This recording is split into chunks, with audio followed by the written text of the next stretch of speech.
Nosso planeta é uma poderosa força invisível. Sem ela a vida na Terra como sabemos não seria possível. É o nosso cobertor protetor que nos protege do constante bombardeio de clima espacial. Esta é a magnetosfera, um imenso campo magnético que é gerado nas profundezas da Terra interior em seu núcleo. Ele se estende em espaço, criando uma forte proteção, escudo contra coisas como carga partículas saindo do Sol chamadas o vento solar. E sem este poderoso campo magnético a Terra provavelmente seria estéril, frio e seco.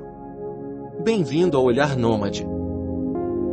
Nosso vizinho vermelho Marte é um bom exemplo do que acontece quando um planeta semelhante à Terra perde seu campo magnético global.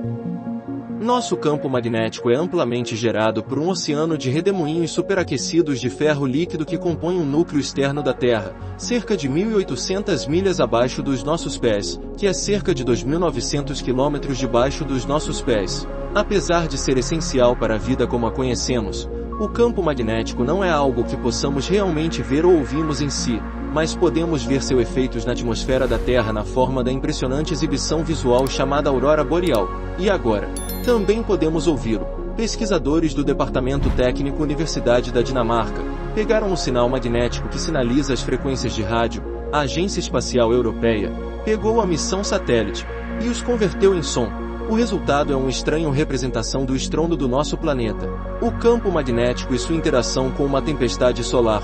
O clipe de áudio que você está prestes a experimentar pode soar como um pesadelo, mas sente-se, relaxe e ouça o estranho rangido, estalos e estrondo do nosso planeta. Este é o som do campo magnético da Terra.